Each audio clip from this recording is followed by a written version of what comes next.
today I'm going to be talking about unmanned military systems, UAS, UUS, UMS, UGS. Before I do, we need to clarify something. When I say unmanned system, I mean something specific. I don't mean the hunter-killer aircraft from the Terminator films, nor do I mean unmanned in the way that a trip flare is technically unmanned. I guarantee there will be at least one person in the comments, if anyone actually commented, who argues against AI, who smugly says that a mine is technically an unmanned weapons system. Let me be clear, I'm not talking about AI, and I'm not talking about rigged system.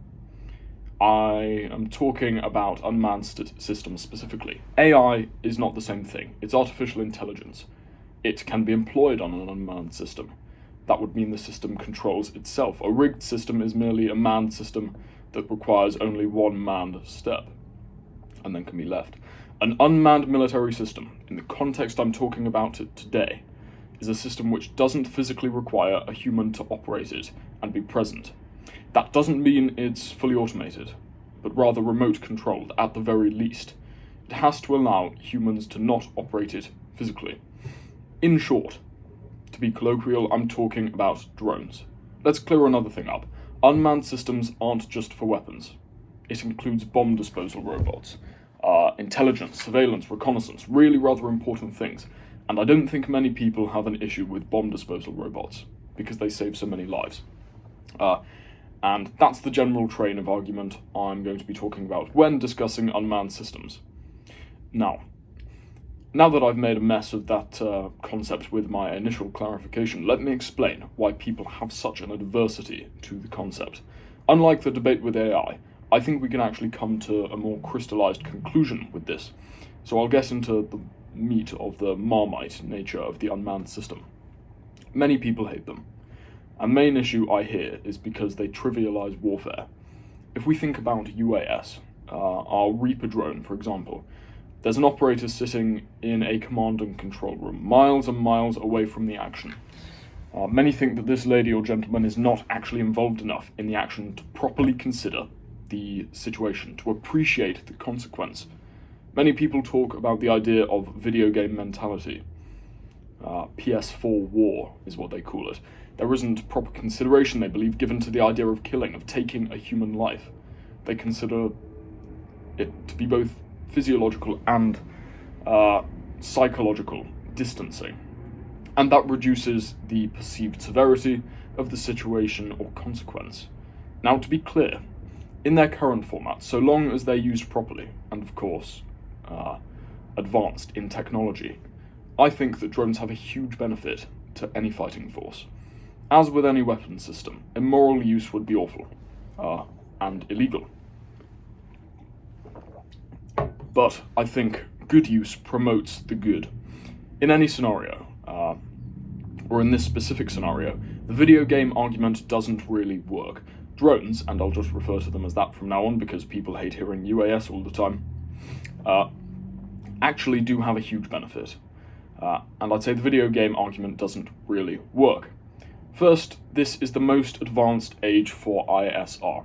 It means that people in command and control can use drones to better see the battlefield, to make informed decisions. This then helps us make ground decisions more informed. And this is actually really hugely important, because it means that within operation, we can maximize our knowledge, we can maximize the information and give due respect to the situation itself. Additionally, the drone operator doesn't just fire missiles willy-nilly. They need authorization from commanders generally, and often that's with the men on the ground, men actually in the situation, communicating what they need. And it's relaying information back and forth so that an informed decision can be made. Furthermore, and I really, do need to emphasize this, drone operation is no video game. There have been numerous studies gone into, sort of showing the real effect that drone operation can have. In some cases, it's really, really tragic. It actually gives higher rates of military PTSD in some situations. I saw an interview of this drone operator in Afghanistan, and he was saying that with a bird's eye view, he couldn't communicate with his team, whose lives he was trying to save. He literally watched his team walk towards the enemy, could see that the enemy were lying there in wait, and he was able to do absolutely nothing. And And when in war, I think people don't understand the severity. There is no such thing as a video game. I don't think really anyone in the military at all, including within the rigorous training and ethics that go into drone operation, would consider it to be video game-like. Even though it is on a screen, the stakes are just as high. And you can say there are a lot of people who are, involved, removed from the action. People in command. Generals, for example, generally aren't on the battlefield. They're generally not conducting a firefight, and so can't see the full state of the situation. Often people in command don't get the full state of the situation, other than through drones anyway.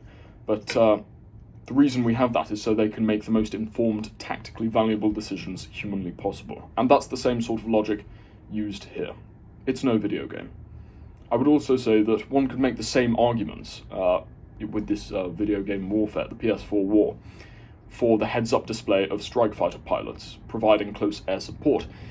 It augments reality. They're removed from the battlefield, you could say, and yet we consider those sorts of strikes acceptable. And those sorts of strikes are, of course, in some situations less safe because they're less precise.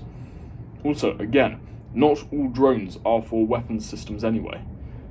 Even strike drones often have a far better overview of the battlefield, allowing them to make informed decisions.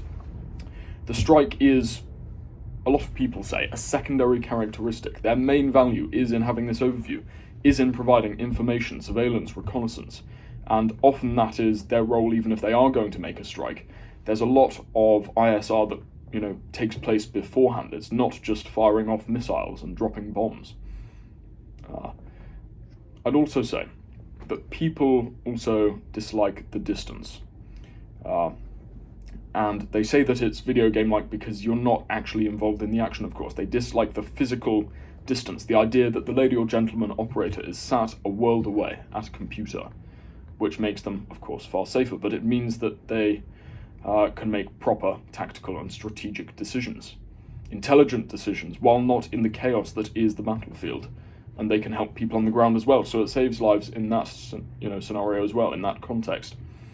I think we can also say that there isn't detachment. It's a very real situation. People are trained to act calmly, rationally, and are facilitated in doing so when this isn't the first time that it's happened. The entire idea of military technology is advancing to keep people, or your people, safe. It's trying to be more precise. It's trying to have greater effect. We use missiles to strike targets further away. We use rifles, which one could argue detaches us from the situation physically. It puts physical distance between us and them. It's probably less chaotic than, a fist fight. All sorts. My point is, if one is to take issue with drones for being too video game-like, that's not a word, but I'm going to use it, then I don't think there's any comprehension of how seriously these soldiers take their role. As sort of a first off. And if one is going to say that it detaches us, and I would agree, to an extent, of course it detaches you. Physically, that is, allowing you to make more informed decision. I don't think it detaches one, I guess, sentimentally from it, or without realizing the gravity of the situation. But it's a good thing, because it does keep people safe. It allows operators, commanders to make these informed tactical decisions. And it's not the first time that a military has voluntarily detached itself. We've been doing the same thing since the primitive spear, trying to distance ourselves from danger. Now, a lot of people, again, try to articulate why they have such a visceral hatred of the concept. And when discussing with these people, the thing that ends up being strained from the overall opinion is they dislike the fact that there is distance inherently.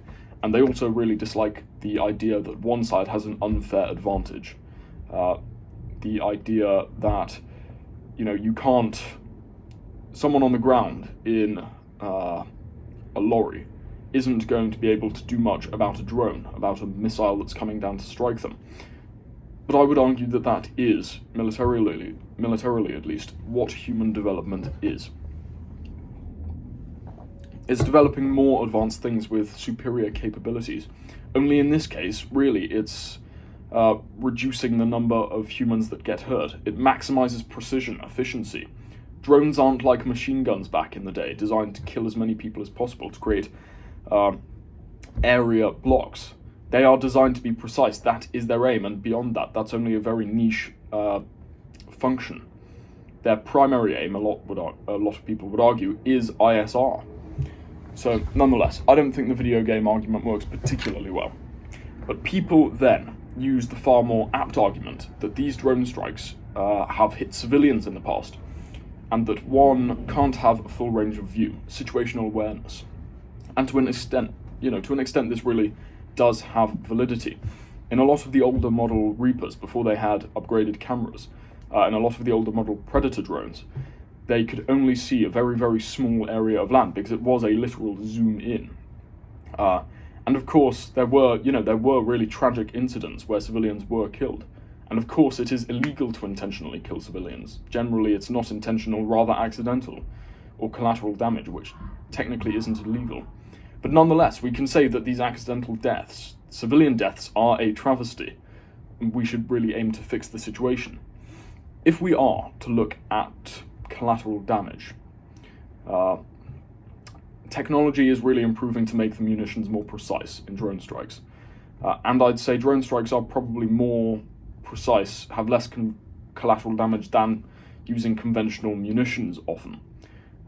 If we look at inventions like the R9X Hellfire, which is drone launched, then there's a lot going towards making things more precise, in upgrading camera technology, in trying to reduce civilian deaths, in trying to prevent accidents, in trying to prevent collateral damage, which a lot of countries actually aren't doing. But the point is, drone technology can actually be a complement to that.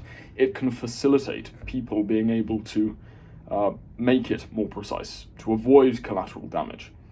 And in any case, we have improving precision. Camera systems are now more advanced than ever, really. I think the most non-space oriented camera is used on a drone, and that's important. Technology has changed. I was looking at a documentary where it was basically saying the new Predator drone camera can look at the vision, it can get an overview of an area about the size of a city, see something that's less than 6 inches across in diameter. It can see birds flying about. And it's one of the most powerful cameras ever, giving the operator situational awareness as well as the ability to actually look at specific situations with accuracy. And with, ever increasing precision of munitions, this is hugely important. Civilian deaths will, of course, decrease. War does contain tragedy. But nonetheless, I do think it will actually aid the, war becoming less accidental. It aids precision. Now, there's another claim to combat this, and I don't know how accurate it is, but they argue that a drone operator is less likely to kill civilians proportionally than soldiers in a stressful situation. Again, I have no clue. I can't find statistics to support this. But it's worth considering, and I think the technology really does aid reducing loss of life unnecessarily. Now, some people also claim that it creates targeted killing systems, and that gives governments too much power to enter a nation, to use force that's potentially not considered an act of war. And many people think that disregards the consequence. It devalues the idea, the severity, the gravitas of, starting conflict. It disincentivizes real thought behind an issue. In short, they consider using a drone strike to be the easy way out, and targeted killing to be a dangerous trend.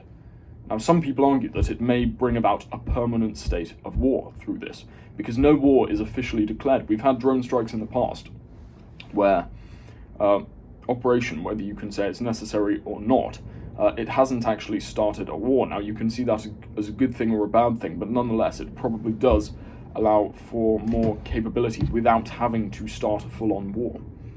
Now, a lot of people argue that this permanent state of war would create instability rather than stability, rather than security, which is, the aim largely of governments trying to rectify situations. And all of this without being at war, meaning all the clear negatives of war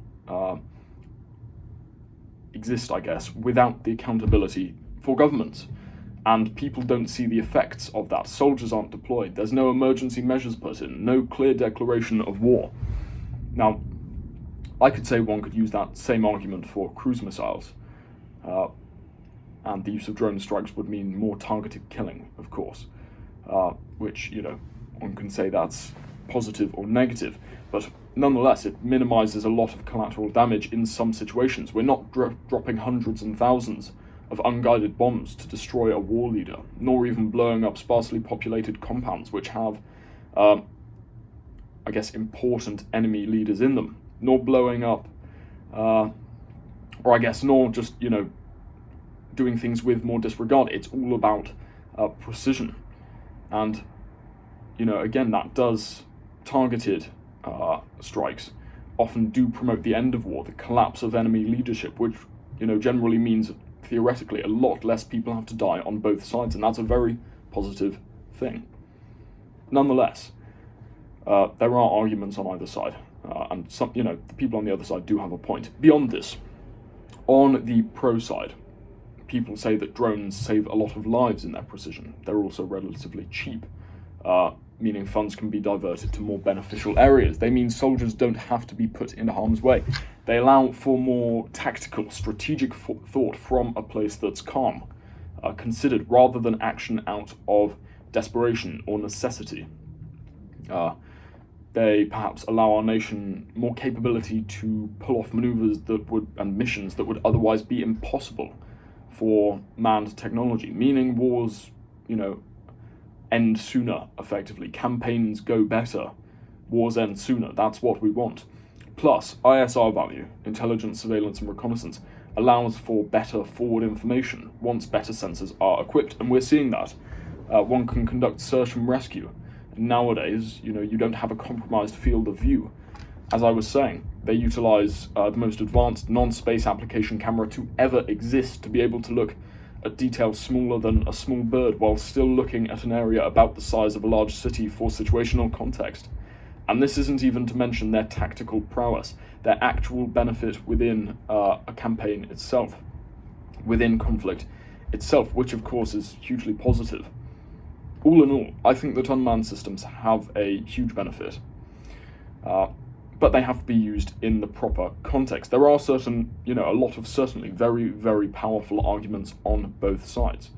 But currently, I'd say so long as they're used properly, I would fall on the pro side. I think Dr. Peter Lee, who developed a lot of these systems, put it very well. He said, I'm a cautious advocate so long as they are used, they being drone systems, within the appropriate ethical and legal framework.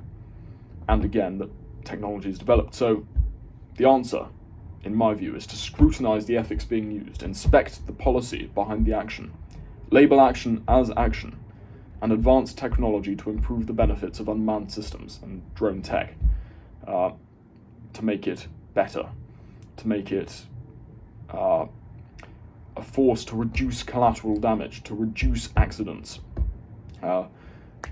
to reduce the loss of life, which is ultimately what we really want with unmanned technology. Now, this is, let's say, the consensus only at the beginning. A lot of people are comparing unmanned technology to biplanes at the end of the First World War, at the end of Afghanistan. And I'm of the opinion that they can do a lot more good in the future than they already are. Unmanned systems don't necessarily entail advanced AI, of course. And tactically, they're excellent. Technologically, they're excellent. Ethically, I think they certainly have potential to be excellent. And as weapon systems, it's just a matter of time before we realize it's the manner in which we use the systems themselves, so long as they're not, indiscriminate in the way they do it. And drones obviously are the most discriminate systems we have, because they are discriminate in precision and they allow us to think properly. So perhaps I'd posit that drones are not as scary as a plasma-wielding skeletal Terminator. And so that's it for today. Hasta la vista, baby.